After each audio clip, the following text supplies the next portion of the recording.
Welcome to the C.L.I.M.B.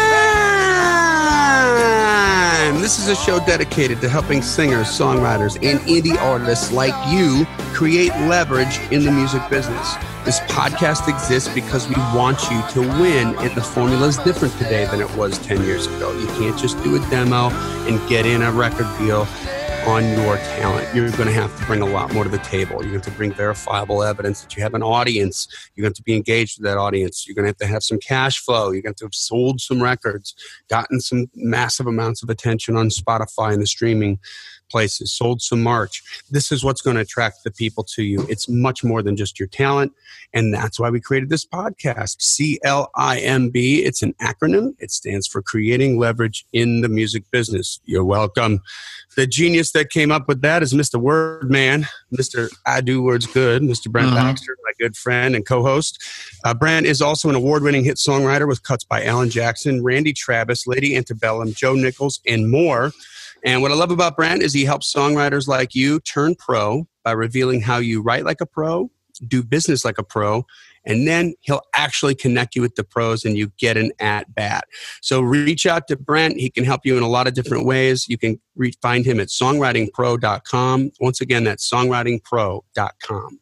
And I would like to introduce you to my co-host, Johnny Dwinell. Johnny owns Daredevil Production. They help you find your sound and they help you grow your audience so that you can become the artist that everybody loves. And so you can get paid, which ain't too bad.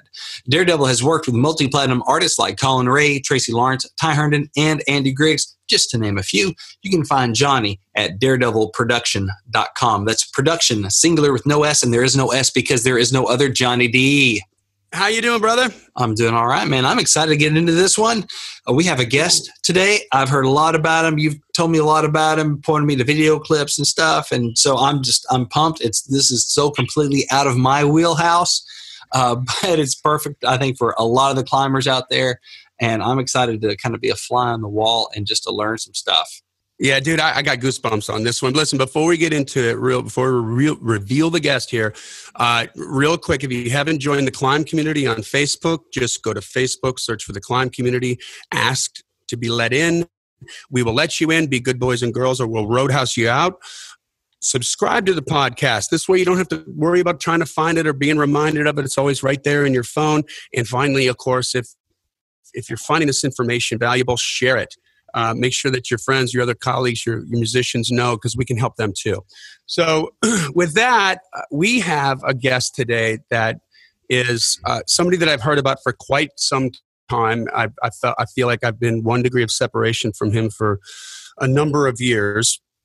And our guest is Tom Jackson. Tom Jackson is, for lack of a better title, a live music producer to the stars and to all of us indie artist people.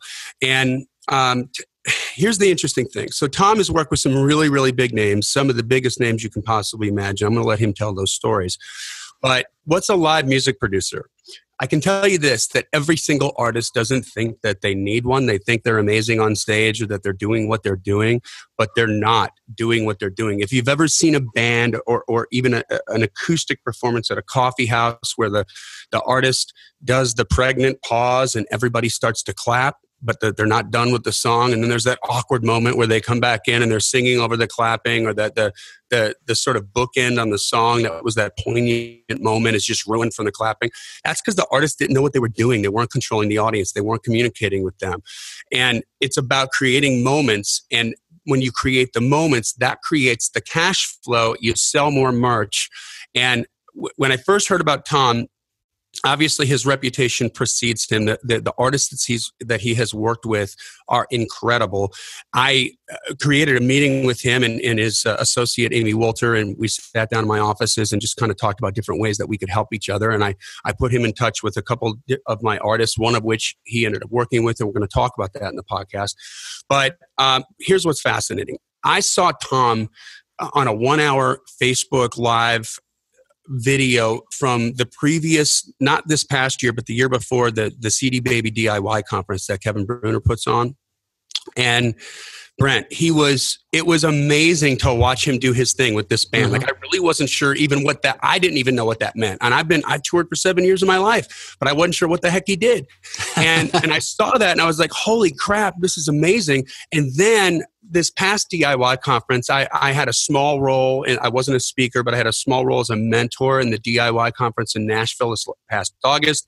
Tom was a featured guest speaker there. And I got the pleasure and the joy of watching him do his thing and here's the key. It was with the new artist that Rick Barker has, who is Trent Harmon, former last winner of the American Idol when it was on Fox.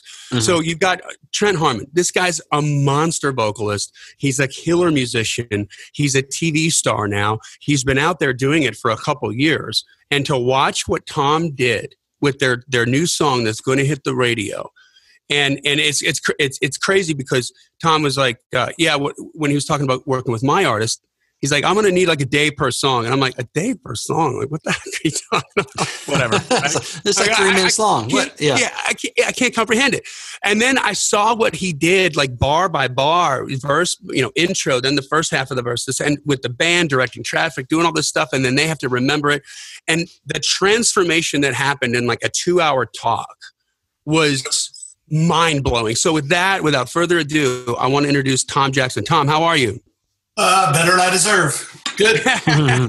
Well, thank you so much for taking the time to be on the podcast. I kind of want to dig into, do you think that was a fair choice of words in the way that I set up what you do? I certainly don't want to put words in your mouth, but I just wanted to speak from my experience about how enlightening it was, how much better the show, how much better Trent Harmon got from working with you for 2 hours. It was insane.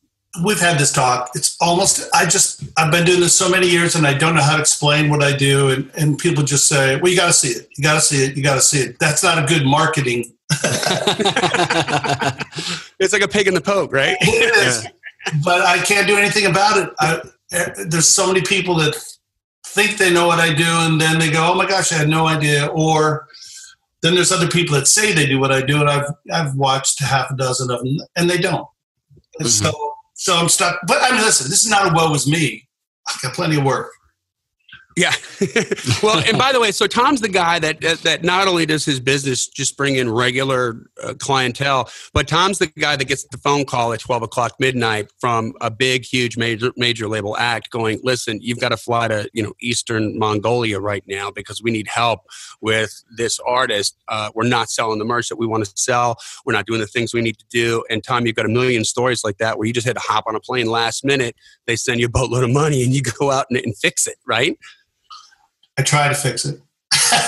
There you go. Well, yeah, the artists have to play along in the sandbox. So it really comes down to and I can get through 2 songs in a day, Johnny, usually. But I like a song a day because then you can dot every I and cross every T. But one of the biggest issues with any artist, but major artists, is they'll spend $125,000, $150,000 on a record. And then spend 6 months in the studio recording on and off, and then they'll want their show put together in 2 or 3 days to be the next Bruce Springsteen. And it's impossible. It's impossible. Yeah. Only because here's one of the things in the music industry. Well, Brent, you're a writer. Mm-hmm. If you don't like a line that you're writing, what do? You rewrite it. Right. You finally rewrite. You might rewrite it for months until you finally put it out to the public. And it's the way you want it, but you've worked it, reworked it, worked it, reworked it. Same thing with in the studio. You go in the studio, you don't like your vocal line. What do? You do it again till you get it, and it's completely controllable. And here's the amazing thing: all you've got to do is get it right once in the studio. Mm-hmm. Live, no, you have to develop the habits of doing it consistently. The difference between many pros and many amateurs is consistency. Yes. And the knowledge base is there. So let's talk a little bit about that first meeting that we had, Tom. You and Amy came into my offices. We sat down.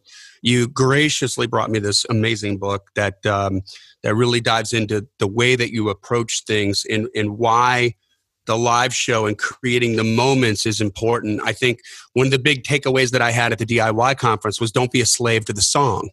Yeah. Right. Like in the studio, the turnaround is 4 bars. So you've got to be back on the verse in 4 bars.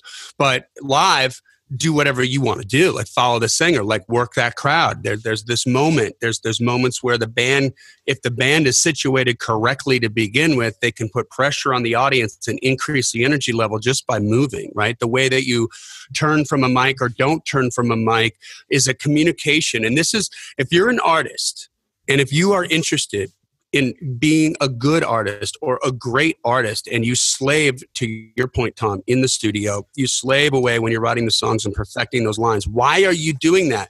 So that you can reach and connect and really make an impact on as many people as you can, and they're going to react when they hear when they hear what you're doing. Well, it's the same thing. It's even more important on the live show because that's the delivery mechanism.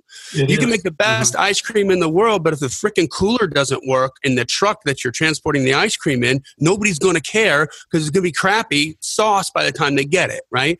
Yeah. So I kind of look at it like, it's a, selling cars. Like if your product, your music is a car, and that's kind of blasphemous to say that. But the car lot, your show is the car lot, and you spend all this time putting this magnificent piece of machinery together, this high-end sports car that's awesome, and you deliver it and you set it on the lot, and then you let them sit there and you don't ever wash them. And so they're muddy and they're dusty. Still a great piece, but you're not presenting them well. All that work you put in, then you present it and there's mud all over the car. Right. It's not going to come through. So what's under the hood is still good, but people can't see through that other stuff. No. Well. They don't know. Audiences are ignorant. They don't understand. They don't understand musical things. They're not sitting there going, "Oh, I like this Mixolydian scale on the turnaround, the third and fifth harmonies." None of that stuff. Right. So the question is, what? I look at myself as a marriage counselor sometimes, and I realize this is. The husband, we'll call the husband, and I know there's ladies listening to this, is the artist, and the audience is the wife. And you may be up there rocking your brains out, loving it, your adrenaline's pumping, it's your songs, it's your music, the lights are on you, you're in love, but if the audience doesn't get it, you're in trouble. I may love my wife, but if I don't communicate it, I can have all the feelings that I want. And there's so many things that people do wrong. It's called misdirection, to cancel, or in the studio phase, cancellation. You cancel out things so you're not as effective at communicating what you're trying to communicate to your audience. You may think you are. I mean, that's half the issues in the world. Might even be more than that. Oh, I think that's a great way of looking at it. It's kind of, if you're familiar with the love languages concept, it's like my wife is gifts and like quality time. So if my natural language is like words of affirmation, probably why I have a podcast, but I receive love with words of affirmation. You tell me, you give me an attaboy, it fills me up, whatever. You give me positive words, I love it. That's how I receive love. So I tend to speak in the language I receive in. So I'll tend to compliment her, or I might do acts of service, empty the dishwasher, that kind of stuff. But that's not how she receives love. So I'm showing love, but she's not receiving it because she's like, you're not speaking my language. And so you're saying it's kind of the same way musically. You may be speaking in your love language, your art language, but that doesn't mean the audience is going to receive it. It's not going to translate into their language. That's 100% it. And you may be so frustrated with your career/marriage because you are pouring everything into it the way you think you should be pouring into it. But because they're not getting it, or only a small percentage, the people who speak in that language get it, then your audience is real small. So what you need to do is understand what nonverbal and verbal and musical signals you're sending to your audience intentionally, leaving room for spontaneity. And I've never, I mean, it sounds arrogant, but I've never seen it not work. I've never not seen somebody's merch go up, more bookings, more all the above, if they do the work. Here's the thing. It's not arrogant. For what you're saying, because what you're talking about is a craft. And it's not arrogant for a plumber to say, every time I do the plumbing correctly, I've never seen it not work. it works. That's true. If you put this in, if you use the tape, if you put it, or construction, like once you learn how to frame a door correctly, it's always going to work because that's the way that you do it. So this is what's so exciting about what you do, Tom. And I've witnessed it with live, with what you do with Trent Harmon, but I've witnessed it with one of my own clients, with Jacob Cade, who is a bona fide, now a 19-year-old rock guitar god. And this kid, I hooked him up with Tom. They fly Tom up to Colorado, where he's from. They do some work. Kid goes out on tour, and just because of scheduling reasons, I wasn't able to fly out on tour to see him on the East Coast that I wanted to. They did. And this is a small tour. It's like a 21-day run. They come back, and he's got a big show in his hometown in Denver, opening up for Winger. And this kid's like, he's like a guitar shredder kind of guy. Michael Wagner produced his record. So to the points that we made early in the podcast, we slaved away, write some songs. We got him with a killer producer. If you don't know Michael Wagner, he produced Ozzy. He produced Alice Cooper. He produced Queen, Skid Row. He mixed Master of Puppets for Metallica. He mixed the first Motley Crue record. He mixed some. If you're into that kind of music, he's done the iconic records. You've heard his work. He produced that. We've got co-writes from Lizzie Hale. We've got co-writes from Rachel Bolan from Skid Row, from Paul Taylor from Winger on there. And we got this great product, and now it's time to sell it. Now it's time to bring it out on the road. Well, from the work that you did, I flew up to Denver. This was last Friday. And if anybody listening to this podcast wants to see this, just go to either the C.L.I.M.B community or Daredevil Production on Facebook. I posted Facebook Live, and you can see the show on there. He was brilliant, and he was not the direct support act. He was in the middle. So there was the opening direct support act, then he went, then there was the direct support act, and then Winger came on. Tom, it was night and day. These bands that played, both the ones that opened up for him and the one that came after him, bless their hearts, they're tight. They were good musicians. Yeah. They were tight, but they did, after Jacob stuck out like a sore thumb. He looked like a national act playing in a sandbox with two frumpy local bands. I'm sorry, but that's the way it looked. And that's largely in part to two things. Number one, your input and the work that you did. And number two, Jacob working his ass off to implement and apply the knowledge that he learned from you and going out there and doing it. So that's it. That's what it takes. It's what it takes. And just a little heads up on your, I started doing this lately for people I work with who can't always fly me out, or something comes up, or I'm expensive. So Jacob, I don't know if he told you this, but we spent 3 hours on the phone talking through a couple of the newer songs because I couldn't get to him. But because he had the experience, when I'd say, you need to put pressure on the audience here, you need to do this, he got it. And but you're right. So we did some of kind of like follow-up counseling before the tour too. But it was so good. Yeah, but he did the work. He learned and he did the work, and there's where the rubber meets the road. Listen, this is, like I said, back to the plumber thing. I'd never heard it that way, but I appreciate that. This stuff works. I just was working with an indie group out in Utah, and they told me before we worked, they were selling they're out there a lot too. They're selling $100 to $150 a night in merch.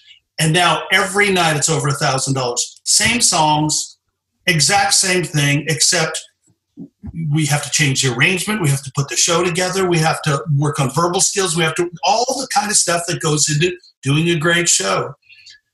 Yeah. The blonde that I worked with for about 6 years, when I first worked with Taylor Swift, her merchandise went up 600% in 5 days. We spent 5 days. And some people think, no, that's a bunch of crap. I don't know what else to say. That's exactly what it meant.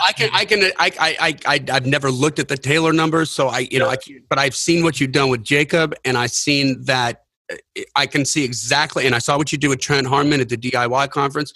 I can see exactly why that's a reality. So here's the thing, Tom. You said, yeah, you're expensive, but it's worth it. Like it's like a Les Paul guitar. It's expensive, but it's worth it. Like it'll bring you into more money. It's like it's exactly paid because if you want to emote as an artist, if you want to connect with an audience as an artist, you can do so with your music, and maybe you've got that down. And think about this as the artists that are listening to this podcast right now. When you first started messing around, singing, writing songs, and recording stuff, you knew how to press record, but you didn't know how to make a record. And now you understand the difference between arrangement and recording, and the difference between just pressing record and singing into a microphone and then actually making a record. That's a craft. Just like singing is a craft, playing is a craft, but then making a record, it's another craft. And guess what? When you take that show on the road and you're live, it's a craft. And if you want to connect, then you need to know what it is you're doing. And I promise you that there's things that you know that you know. There's the known knowns. You know what you know, and you know the stuff that works. And then you've got some known unknowns where you know that you're not doing some stuff and you need to work on that. But you know what, the big part of what Tom's going to bring to this, which blows my mind, I've just seen it so many times now, is the unknown unknowns. Like, you don't know what you don't know, and when you learn it from him, it changes everything. Like, it's just so exciting to watch. All of a sudden, you become this professional artist with the audience in the palm of your hand. And like, Tom, just a couple brief things. Like, I remember watching that video that when I first got to peek into what you do, it was that was the artist was. That was the Chicago DIY conference. Right, yeah. And the artist was sort of walking back and forth while they were singing, sort of meandering around on the stage. And I remember one of the things that hit me over the head like a lead block was you're taking away from your power when you spent this time crafting this one line to blow my mind, and it blows my mind on the record. But when I go out and see you, it's like you don't even care about what you're saying. Can you expand on that a little bit?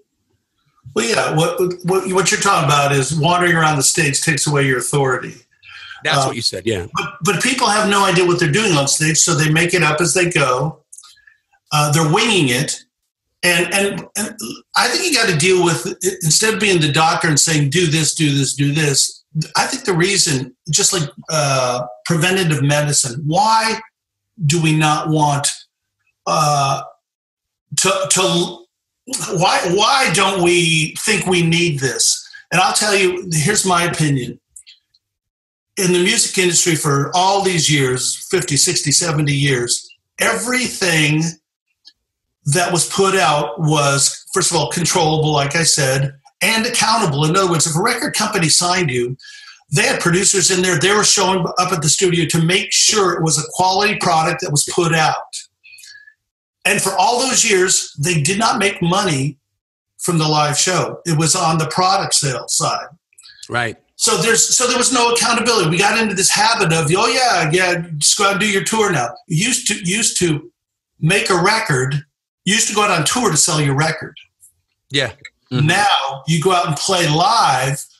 You use your record for promotion, so people will show up at your event. The problem is, if they show up at your event and you're just average, no one's going to talk about you. Seth Godin talks about being remarkable. Mm-hmm. The people we remark about in life are the amazing people and the goober, the ones, the top 2%, 3%, the bottom 2 or 3%. Like, did you believe that? That was so bad. It was so bad it was good. Yeah. But if you're just average and you're not moving people emotionally, then no one's going to talk about you. And word of mouth still is king today, particularly online. You know, when someone goes, oh my gosh, you got to go see this artist, or you check this. I mean, how many times have you on Facebook said, what's the best restaurant where would I go? I'm going to Wisconsin, wherever, Green Bay. What's the best restaurant? And you'll get 20 answers. And it's amazing how many times they are, 60% of them have at least one of those restaurants in there that everyone talks about because it's extraordinary. Yes. So you need to be good enough that people will talk about you. And really, if I can back up a little bit, to me, it's like building a house. If you build a house, you need one. This is the first thing we don't do because we have to be artists and spontaneous.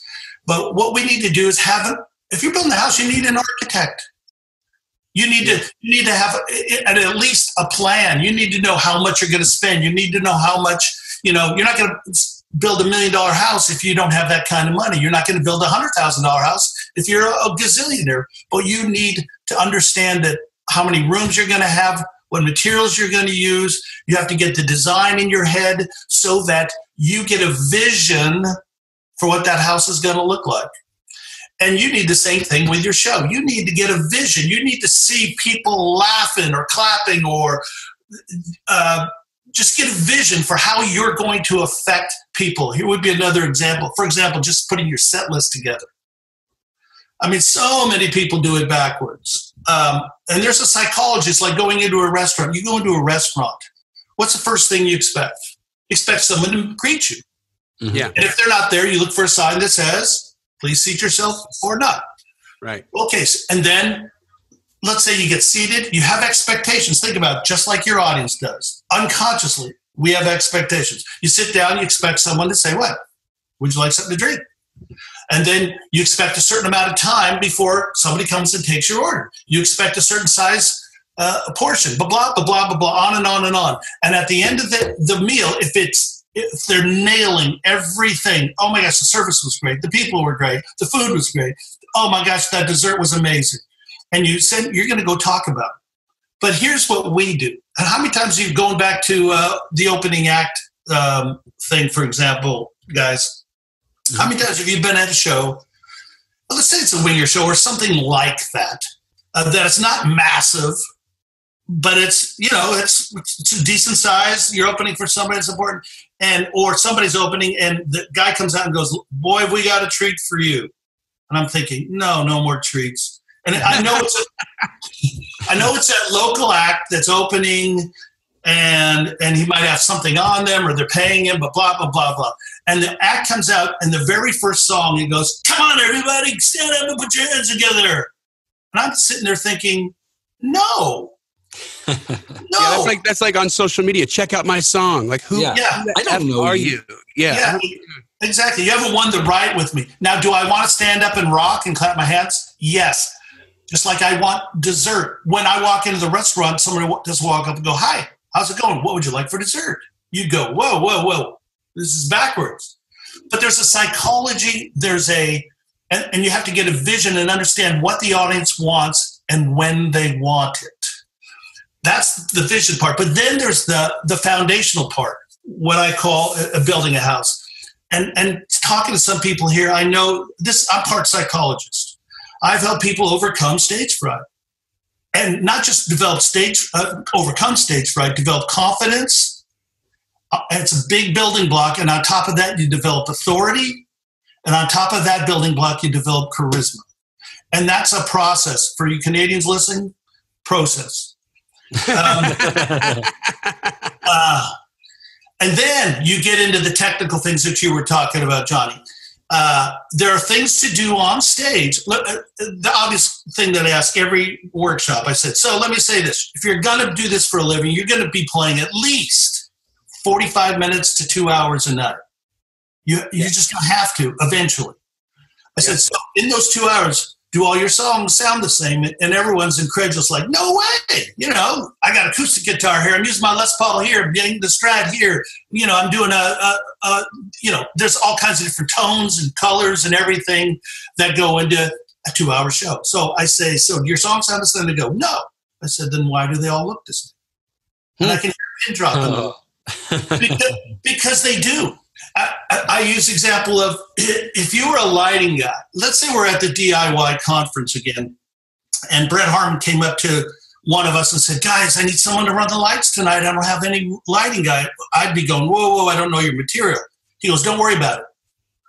This lighting rig is really simple. There's just 3 buttons, big buttons. All you do is smack down on it, and the lights are all programmed. The one button, blue, really beautiful. Smoke. 1 spotlight in the center of the stage. Really cool. 2, the green button. Kind of grooves, lights pulsing, moving a little bit, just kind of a nice groove. 3, the red button. Lasers, bombs exploding, everything. So can you run the lights? And the answer is everyone listening to this broadcast could run the lights, because when the song's rocking, what button would we hit? The red one. Right. Yeah. If it was a beautiful ballad, the blue one. Yeah. So here's the deal. So now, and this is a common thing with today, so now the lights are the show? No. If the song's rocking, you need movement on stage. You need to understand pressure. You need to understand placement on stage.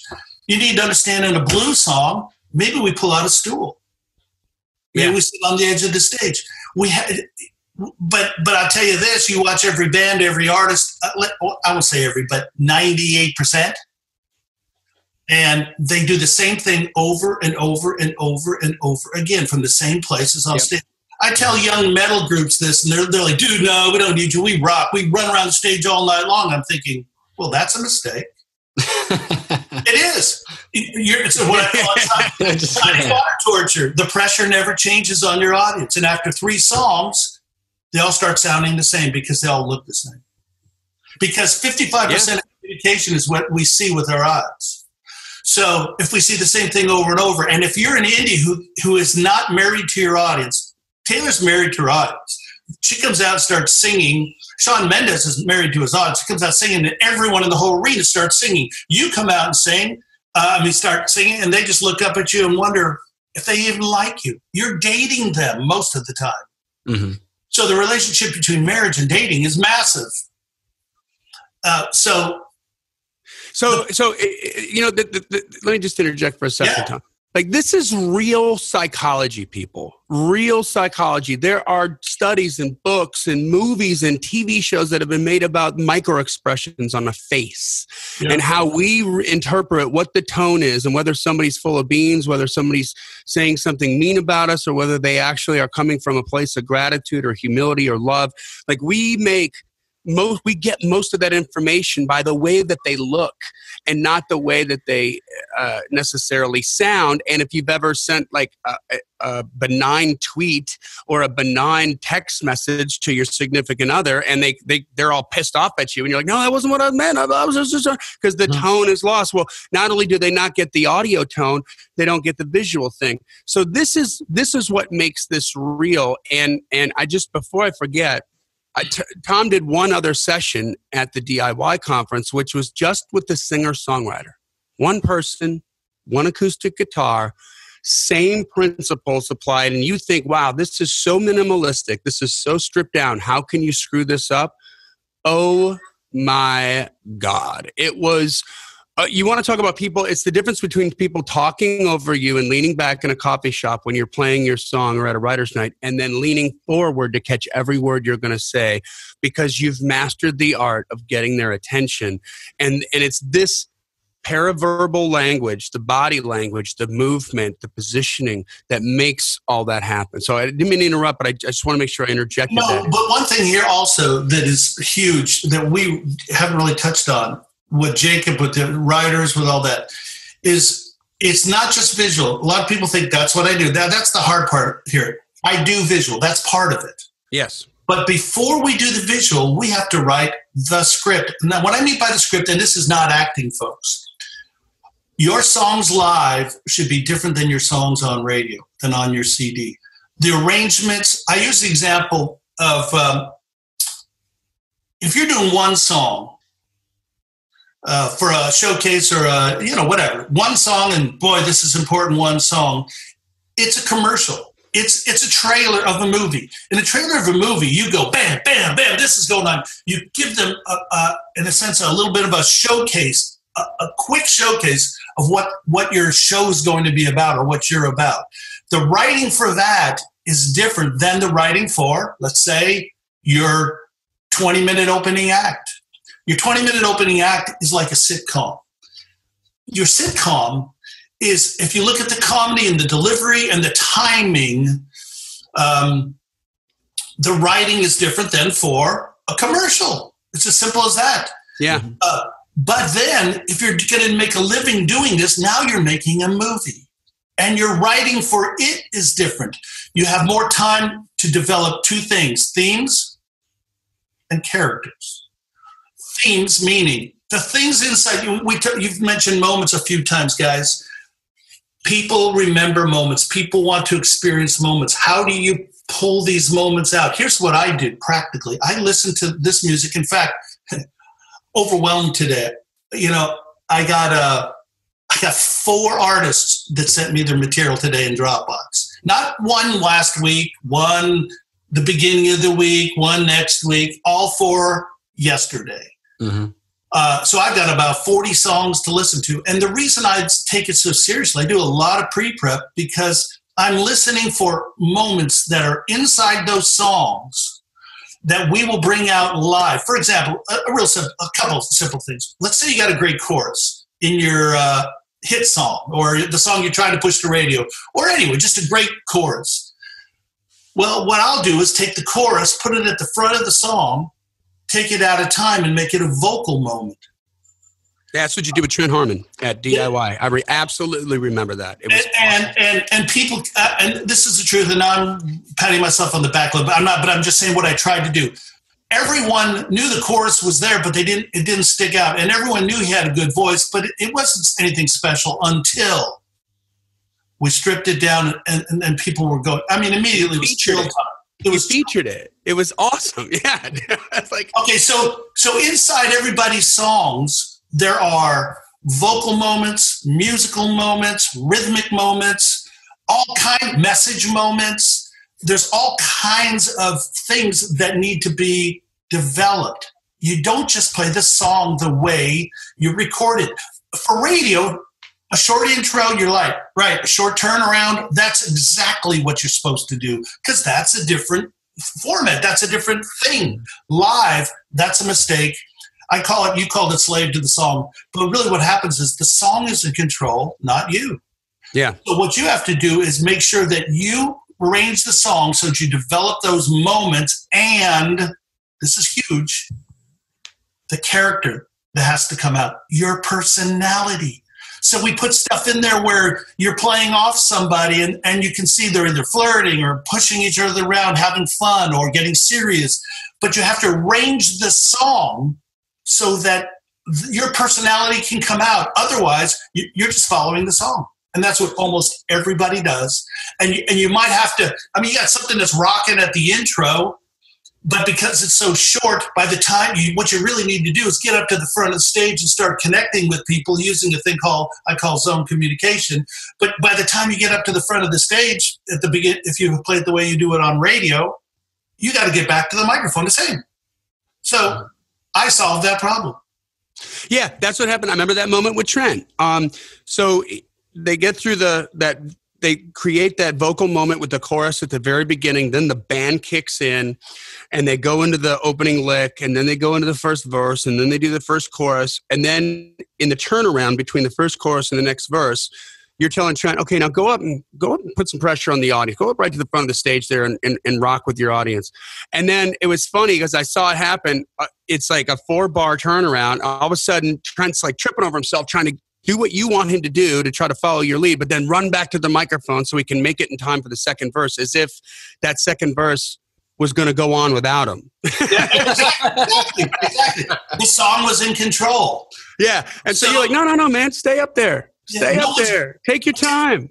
Make it 8 bars, 12 bars, whatever. Then you come back when you're darn good and ready to come back. And people are going to be like, whoa.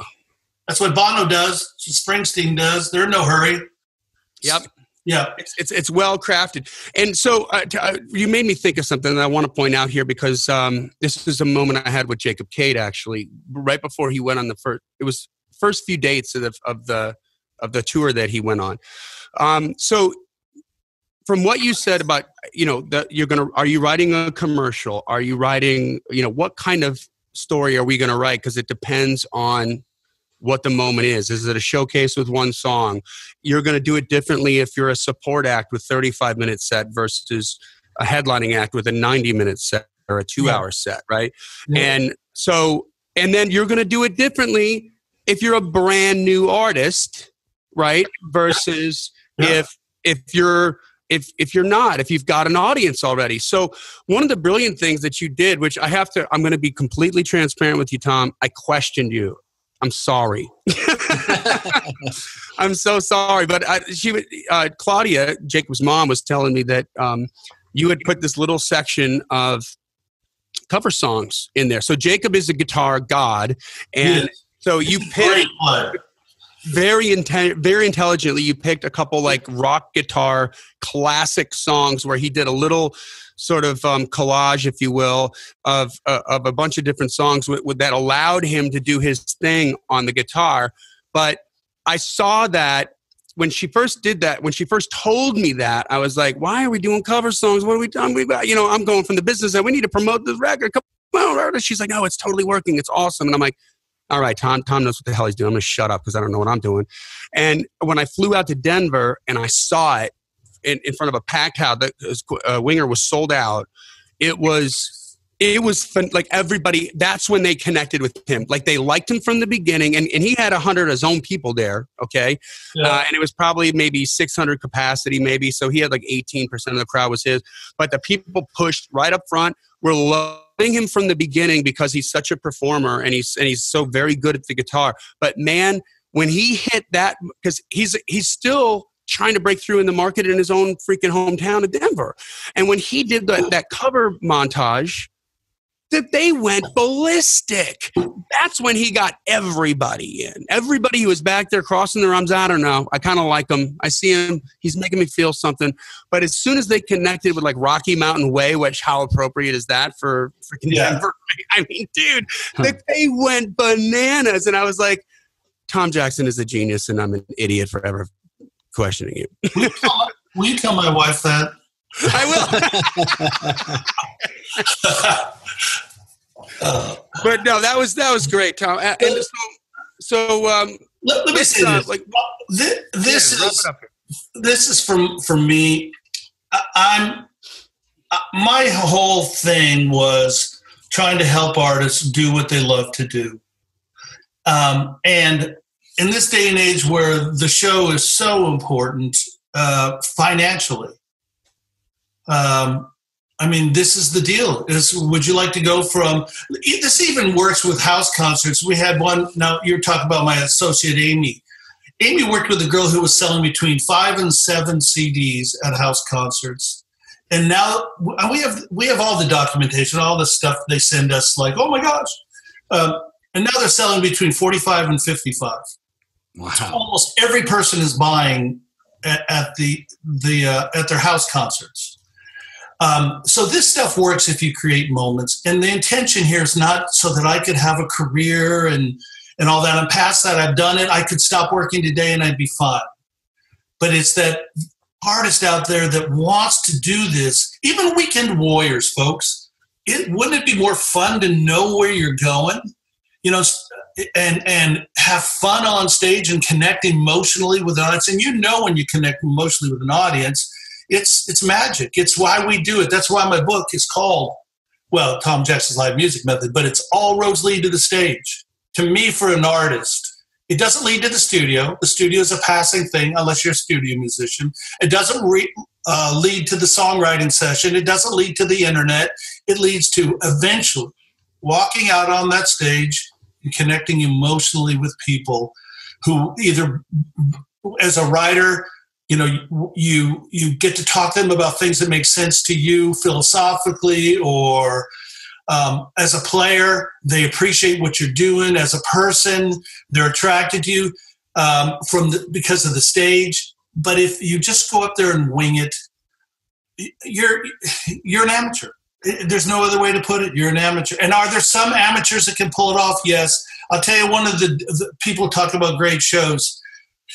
It's easier for somebody, I'm not going to pretend, who's got a big personality to work an audience. Mm-hmm. But the personality alone is not enough.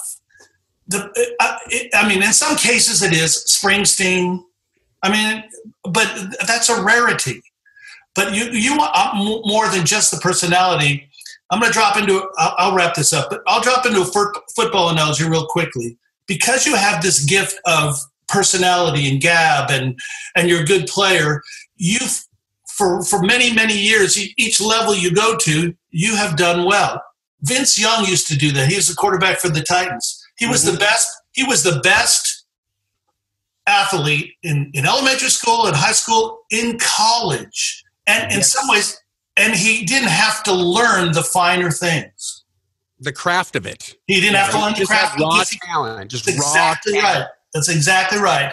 But when he hit the pros, he got away with it for a year because he was a rookie, and he won Rookie of the Year. But where is he now? He's trying to get back into football. Now we have somebody like Peyton Manning, who's not nearly as talented, but he's done the work, or Drew Brees, somebody who's just honed in on the craft, understands the psychology, understands this, has worked their brains out technique-wise, and they're in the Hall of Fame. Oh, they will be. And so it's not just the personality. It's if you have personality. Taylor's a perfect example. She had the personality. She needed the technique. Yep. And the rest is history. And I wish I had a point on all that. Well, I'll make a point for you. Here's the point. Like if you want to be an artist that everybody loves, and you've got, we'll take two roads. Maybe you're an artist with like a really big personality and a lot of talent, or maybe you're an artist that's more of an introvert and you've got a mediocre amount of talent. I was an artist that had a really big personality and a mediocre amount of talent, but a lot of drive, right? Like it no matter what it is that you imagine, the artist with a big personality who's out there doing 250 dates a year, after they mastered the technique, what could they become? Unstoppable. Yeah. Unstoppable, right? And then imagine the artists, for those of you singer-songwriters who are you feel a little introverted, maybe it's a little hard for you to get on stage. Well, this is something for you to grab onto and say, I know how to own this, and go out there and really move an audience, because you're getting a couple handles on the tool so you can figure out how to use it right. It's the difference between trying to pound a hammer, trying to pound a nail in with a hammer, holding it right underneath the metal part, or using the end of the handle so you get all that leverage and it just works better, right? It's knowing how to use the tool. And then the final thing I want to say, for those songwriters out there who have maybe no intention of really being a performer, but you go out and you do the writers' nights. It could be here in Nashville. It could be in your local town where maybe some artist is going to be there in the audience that might want to cut a song of yours that's a local artist. And you figure out how to master grabbing that attention and performing that song. It's going to feature your song, and you're just going to, bottom line is, whether you're a songwriter or a performing artist, you're going to do more business. This is a big missing piece of your puzzle, and you need to have it. Even though you don't need to have it, it will change. You will leave going, holy crap, I just got schooled. I got schooled. I toured for 7 years. I made a living doing this I wish I had you, Tom, back then, because there's no telling what we could have done with that. But so I want to direct people to a couple. How do they get a hold of you, Tom? First of all, we've got a Tom Jackson's Live Music Method, All Roads Lead to the Stage book, and you've got a 7 DVD set with 17 classes on there called All Roads Lead to the Stage, where you explain this stuff. And of course, they can reach out to hire you directly, or hire Amy Wolter and improve that live show and make that happen. And you've heard these numbers that change in the merch department. When you start putting the moments together, people, you're going to draw a bigger crowd. Your people are going to come back because you're going to make it an event. All this stuff works. Tom, where can they reach you? Well, email would be info@tomjacksonproductions.com.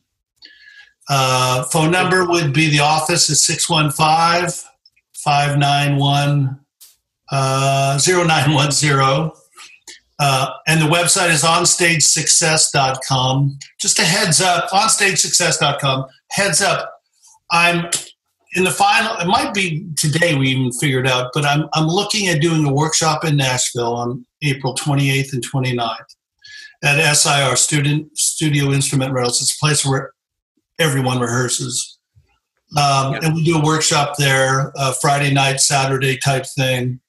And the idea is here just to make you better. Just to make you better. Let me finish with one last example, if you don't mind. Mm-hmm. Okay, you're opening. Right now, Johnny, say you call up and say, listen, I got an opening slot for whoever's listening, their genre. You got 15 minutes. I can promise you right now, the first thing everyone in this podcast is listening to says, how many songs can I cram into 15 minutes? And Tom's like, what if we just did 2? Yeah, well, that's it. What if we created moments instead of just played songs? But everyone thinks moments. That's the downside. Sorry, Brent, here about it all begins with a song, or it's all about the song. No, it isn't. The song is huge. It's like a script in a movie, but it has to be with delivery. All the above have to be working. So don't go cramming, all these songs in thinking that's what's going to do it. It doesn't do it. It's creating those moments, and that goes back to the arrangement of the songs for the appropriate situation. So I love that. That's great. All right. Well, Tom, thank you so much for taking time out of your busy day to hang out on our podcast and share some of this knowledge with our community. I just can't speak enough about what you do. Like I've said this on the podcast before. I've been in the studio so many times producing, whether it's an artist or producing song demos. It never gets old for me watching work tape magically transform with those musicians into a real song. It still gives me goosebumps. Watching you work gives me goosebumps, and it's just super freaking cool. And I'm jealous. I didn't have you when I was an artist, because we would have been unstoppable. But with that, guys, it's onstagesuccess.com. Tom Jackson, get the DVD set, reach out to him, and figure out a way to work with them online and improve your craft on stage. If you haven't joined the C.L.I.M.B community, please do so. Just join it on Facebook. You have to be let in, but we let everybody in until you show yourself the door. We'll roadhouse you. Share it if you like it. Subscribe to this podcast so that it magically appears on your phone every Tuesday. And with that, this podcast exists, guys, because we want you to win. So keep on climbing. And we'll see you at the top.